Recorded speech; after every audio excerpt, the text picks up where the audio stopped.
This listening test is very important for your exam क्योंकि आपके career के लिए ये लिसनिंग टेस्ट बहुत इंपॉर्टेंट है। रीसेंट एग्ज़ाम होकर गया था, स्टूडेंट का रिजल्ट लिसनिंग में, रीडिंग में, राइटिंग में you can see on your screen 9 band score देखने को मिला है भगवान की कृपा के साथ। And I pray to God जिन स्टूडेंट्स ने हमारा चैनल सब्सक्राइब किया है ना, तो उनको 100% 9 बैंड स्कोर आ सकते हैं उनकी लिसनिंग में, अगर वो हमारे आइडियाज़ को, हमारे क्राइटेरिया को फॉलो करेंगे। तो फर्स्ट ऑफ ऑल बात करते हैं प्रेडिक्शन पीडीएफ के बारे में। बहुत स्टूडेंट को प्रेडिक्शन पीडीएफ का नहीं पता होती क्या है। प्रेडिक्शन पीडीएफ एक मटेरियल होता है, उसमें से बहुत ज़्यादा हाई चांस होते हैं हमारे एग्ज़ाम में आने के। और विद स्क्रीन रिकॉर्डिंग मैं आपको दिखाऊंगा, यू कैन सी। बहुत इंस्टाग्राम पेज है, बहुत यूट्यूब चैनल है जो कभी भी प्रूफ नहीं दिखाते, जस्ट बोलते हैं कि पीडीएफ में से आया। बट हम स्क्रीन रिकॉर्डिंग इसलिए डालते हैं कि आपको ट्रस्ट रहे, क्योंकि आप एक फ्रॉड पर्सन के पास या फिर आप एक फेक पर्सन के पास नहीं जा रहे, एक राइट पर्सन के पास जा रहे हैं। भगवान की फ़ोटो लगी है, शायद आप भी इस भगवान को मानते होगे, नहीं तो मैं बिलोंग करता हूँ सिख फैमिली से। अगर आप अदर कल्चर से बिलोंग करते हैं तो आई प्रे टू गॉड कि सबका रिजल्ट अच्छा हमें देखने को मिले। किसी भी स्टूडेंट को प्रेडिक्शन पीडीएफ चाहिए तो दिए गए व्हाट्सएप नंबर के ऊपर आप मैसेज कर सकते हो। मैसेज कर कर आप पीडीएफ को परचेज कर सकते हो। Thank you so much. Like subscribe जरूर करें। Part 1. Listening. Ielts practice. Questions 1 to 5. You will hear a telephone conversation about voluntary work. You should answer the questions as you listen because you will not hear the recording a second time. First, you have some time to look at questions 1 to 5.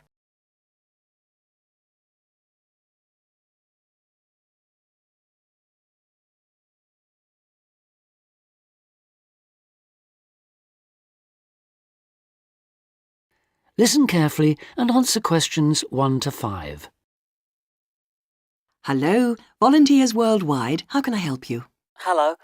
I'm ringing to find out about opportunities for doing volunteer work. Could you give me some information, please? Yes, certainly. But before I do, I need to ask you for a few personal details. That's just because the opportunities open to you are dependent on your age and on what qualifications and skills you have. That's fine. So, if you could just start by telling me your name and age. Okay. My name's Ben Opperman, and I'm 22 years old. Okay, and what qualifications do you have, Ben? I've got a BA degree in Social Studies. That was from the University of Kent. And I'm a qualified teacher. I've just completed my PGCE, my postgraduate certificate in primary education. And you're interested in doing unpaid voluntary work rather than a full-time job with our organisation? Yes, that's right. I'd like to do voluntary work before I start looking for a more permanent job. How long were you hoping to work for us for? I was thinking of 2 years at most. OK. Well, for people in your age group, we have two programmes: Global Youth Contact and Youth for Action on Development.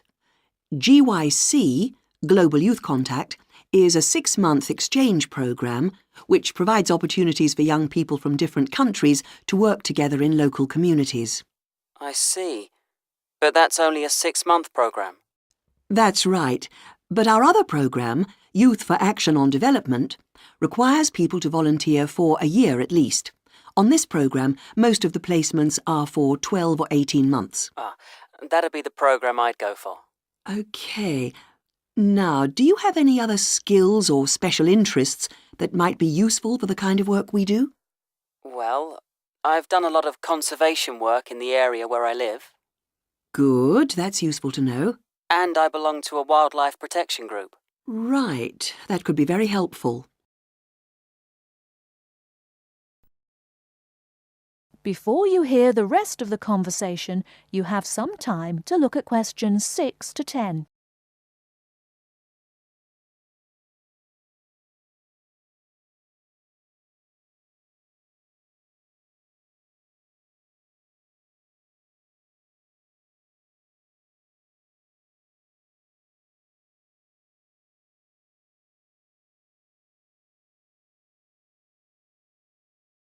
Now listen and answer questions 6 to 10. Do you have any questions you'd like to ask me? Yes. Could you tell me what sort of placements are available? Well, all our placements are related to the four main areas that we work in. That's education, health, social participation, and employment. Education sounds like the obvious choice for me. And if I wanted to go ahead and apply to work on a program like this, what do I have to do? OK, well, our selection procedure is quite a lengthy process, I'm afraid. It can take up to 9 months. We get many more applicants than we have placements for, so we need to make sure that we get the best people for the kind of work we do. It's very important to realise that voluntary work like this is not an easy option. Although you'll have a brilliant experience with us, you are expected to work hard and make a real contribution. It is not just sitting around enjoying a different culture. Of course, I understand that. OK, so if you're interested, I can send you an application pack. You complete the forms and send them back to us. If you are shortlisted, we invite you to come for an interview. That's normally in January. Assuming you're successful, we then start looking for a suitable placement. While we're doing this, we ask you to raise some funds of your own, so that you end up contributing about 2/3 of the cost of your training and travel. OK, fair enough. I suppose people get sponsorship, do they? Yes, lots of volunteers do that. Then in June, we ask you to come to our headquarters for a week's training. This starts with general training, which is applicable to all volunteers. It includes topics like how to fit into new cultures, looking after yourself mentally and physically, and how to go about relating to the kinds of people you'll be working with. And then you'll have sessions related specifically to your placement. We'll tell you about the country and the area you'll be going to, about the problems and difficulties to expect, and about the kind of responsibilities you'll have once you're there. And when does the work start? It depends, but generally speaking, placements start in September and run for up to 18 months.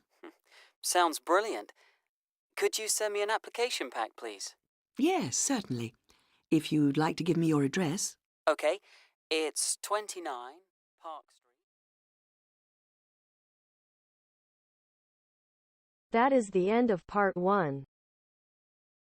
You now have half a minute to check your answers.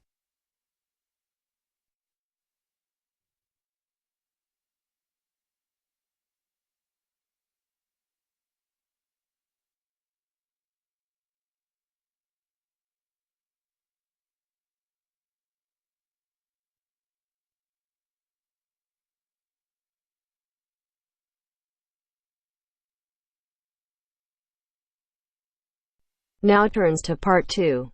Part 2. Tom and Barbara are talking about markets in London.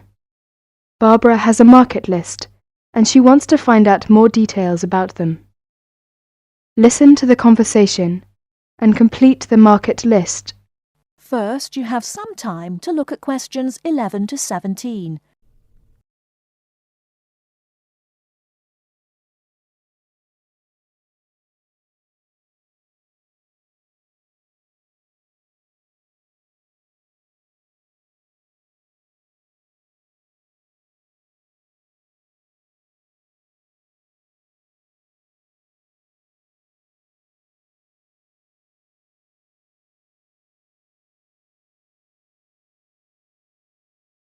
Now, listen carefully and answer questions 11 to 17.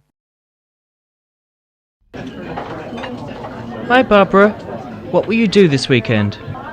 Well, I'd like to do some shopping, but I have no idea where to go.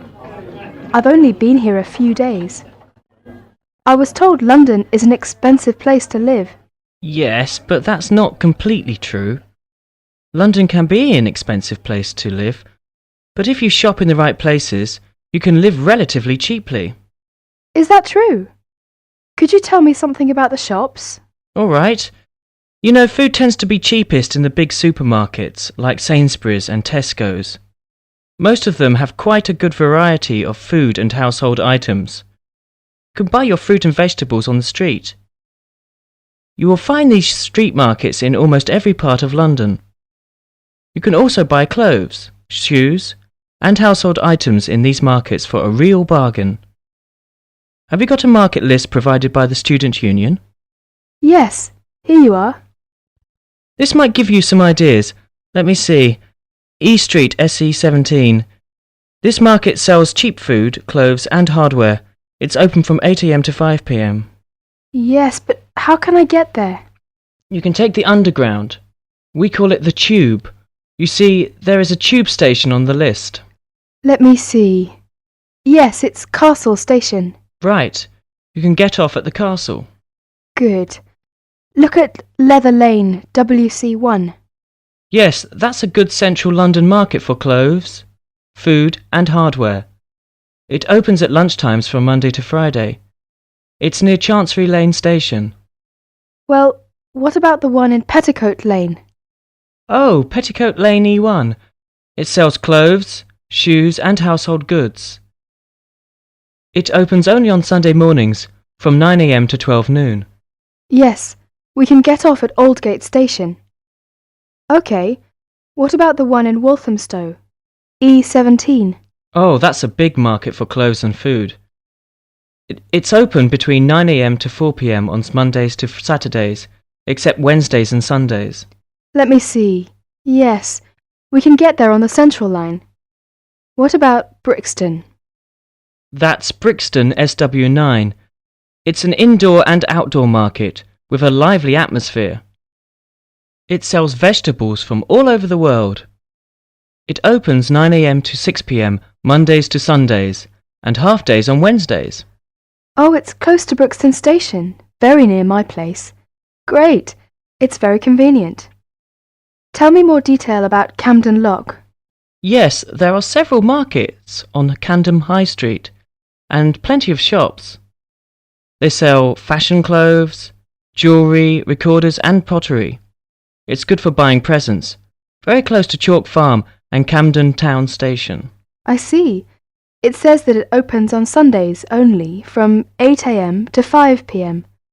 Well, I think these markets might help to keep my costs down.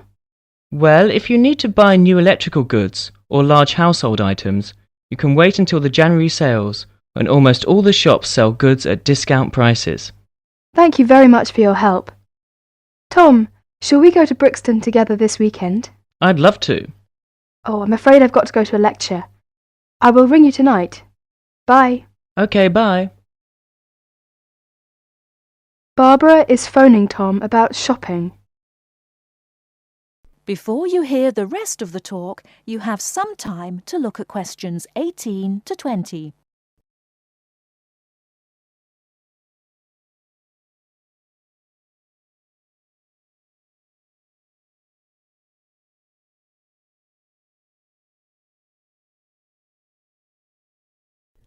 Now listen and answer questions 18 to 20.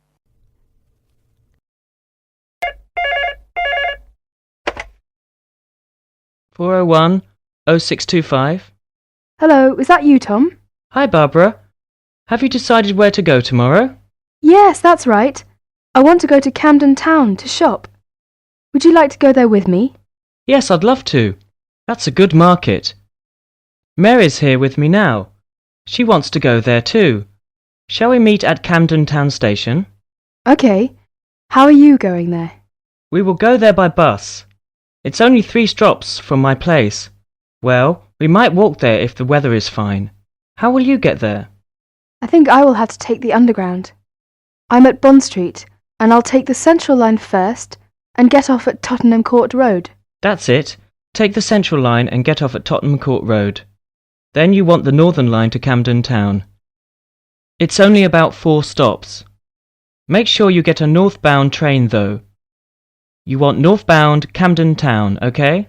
OK. I think I can find the way. I have an Underground map with me now.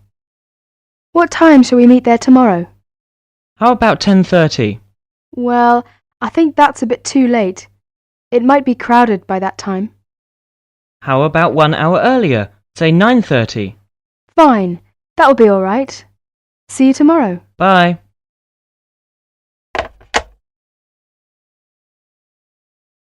That is the end of part 2. You now have half a minute to check your answers.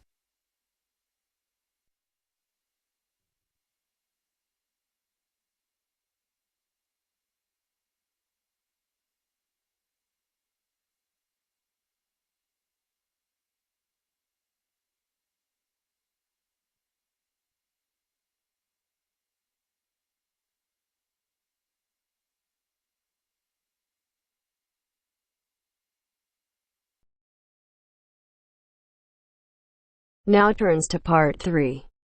Part 3. You will hear two teachers talking about the work experience program for their students. First, you have some time to look at questions 21 to 25.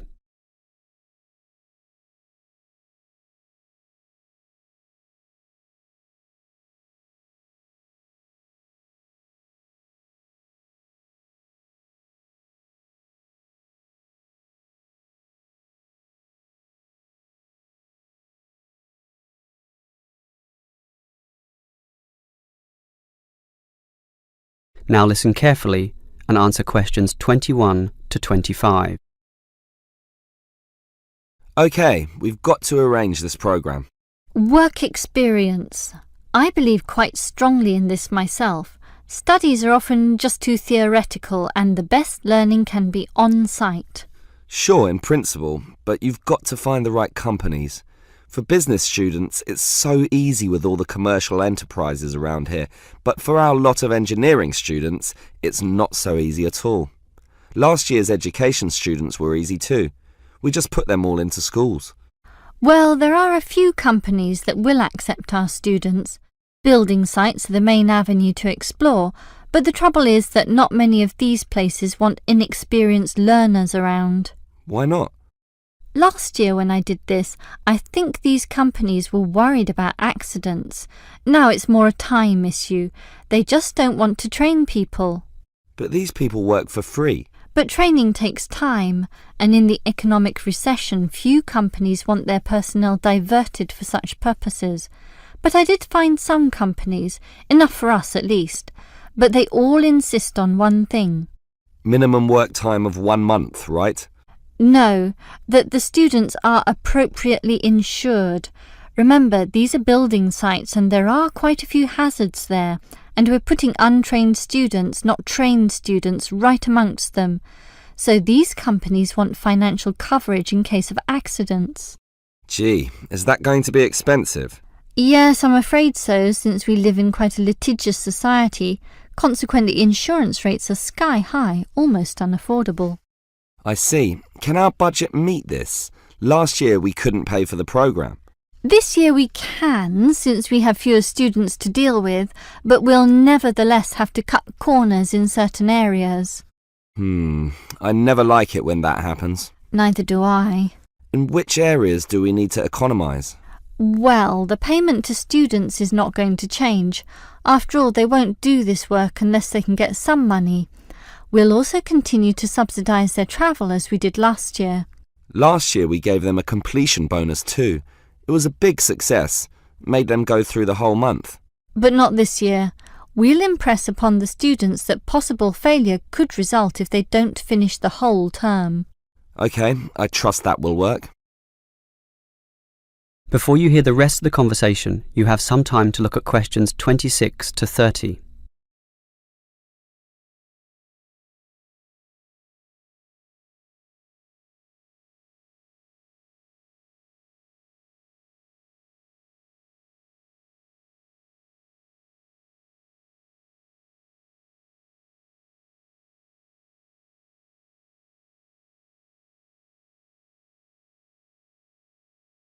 Now listen and answer questions 26 to 30. The most important issue for me about this work experience programme is which companies are getting involved, and that was your job. What companies did you find? Right, 4 companies are prepared to help out. Hepplewhite Distilleries, AJ & Sons Engineering, Johnson Demolition, and Sansoni Security. How many students can they take? Hepplewhite can take 6. 6? Sorry, 5. It's limited at the moment by the winter, since beer drinking is lower around this time. As for AJ and Sons, that would be 7. Last year it was 17. Not this year, I'm afraid. The other two places are 6 and 6, which makes up everyone, 24 of them. Right. What about starting dates? That's the problem. They cannot all start and finish on the same date, which makes this a little hard to dovetail with the academic semester. Hepplewhite can accept its cohort around August 15th. AJ are a little later, starting 5 days later, in fact. The 20th. Actually, the 21st is what they said. And the other two? The demolition company can start earlier, the start of the month, the 1st, and the security firm will start 3 days later on the 4th. OK, that sounds good. And will all our students work for 1 month? Well, remember, it doesn't have to be a full month, but just long enough to meet syllabus requirements. So, how long is Hepplewhite going to use these students? They said 3 weeks, maybe 4 weeks if we want it. We want it. Tell them the longer option is necessary. Sure. I think they'll accept that. The students will probably buy some of their product, which will make the owners happy. As for the engineering company, it's giving 24 days. That's fine. And the demolition company? They're saying 2 weeks, 14 days. Impossible. The students can't complete their projects in such a short time. You'll have to be stronger. Tell them minimum 18 days. All right. The owner seems reasonable. He'll probably accommodate us if I throw in a few incentives. That leaves the security company, which is offering... Let me guess. 3 weeks, 21 days. Almost. 22. Ha! I was close with my guess of 21. Just 1 day off.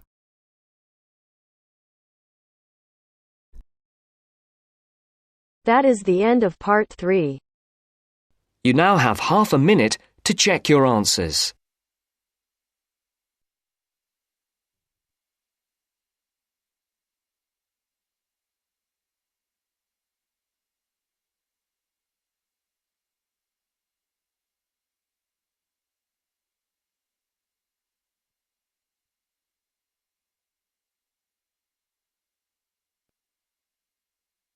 Now turns to part 4. Part 4. You will hear part of a lecture about philosophy.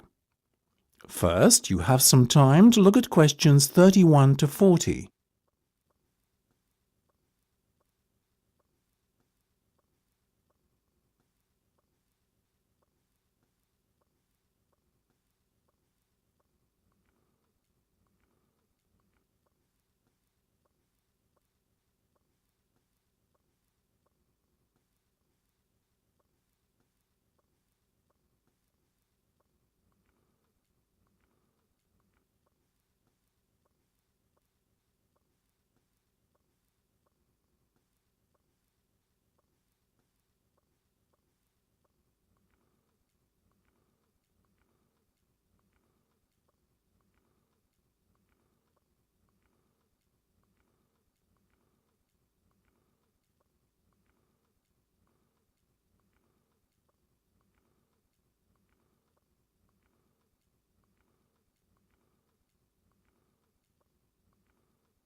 Now listen carefully and answer questions 31 to 40.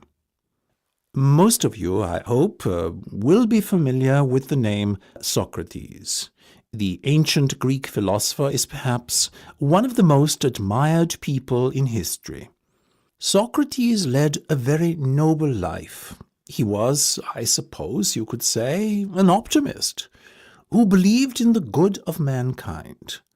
According to Socrates, human nature leads people to act correctly and in agreement with knowledge.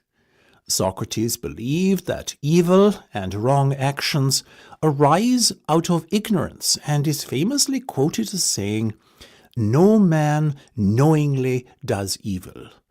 True to his personal beliefs, Socrates devoted his own life to seeking goodness and truth. Born in Athens, where he lived all his life, Socrates always dressed simply and was known for moderation in both eating and drinking. He brought his teachings to the masses, speaking regularly in public places such as the busy streets of Athens, especially in the area around its great marketplace.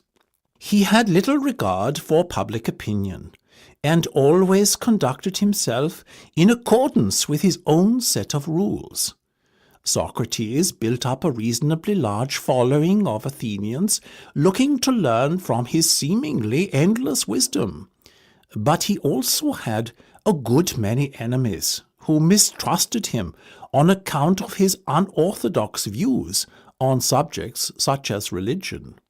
Socrates' enemies were what you would call the wrong type of enemy, being powerful and influential Athenians.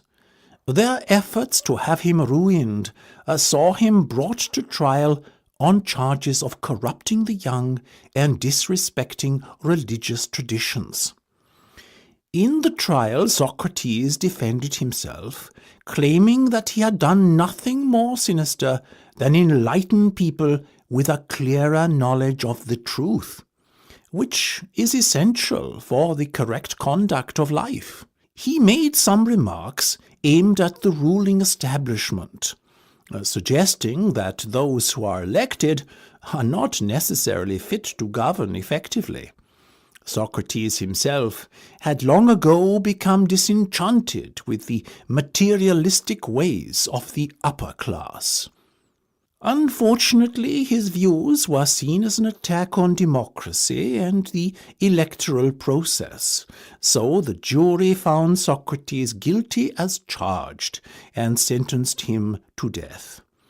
It is thought that many members of the jury resented his unbending pride, and that this may explain the harshness of the punishment handed down to him.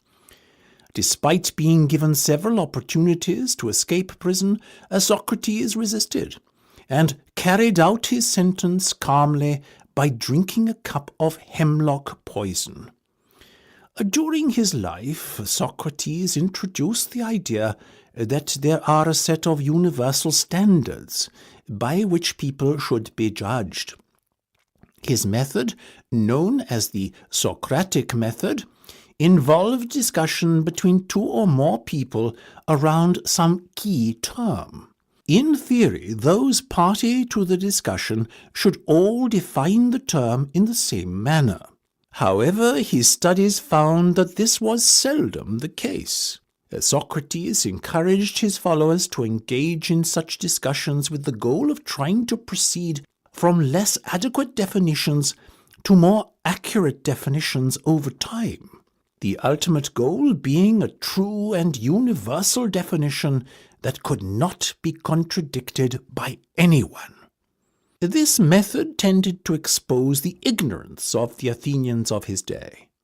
It showed that many things that they assumed true were in fact false. Socrates also used irony to expose people's ignorance of key concepts.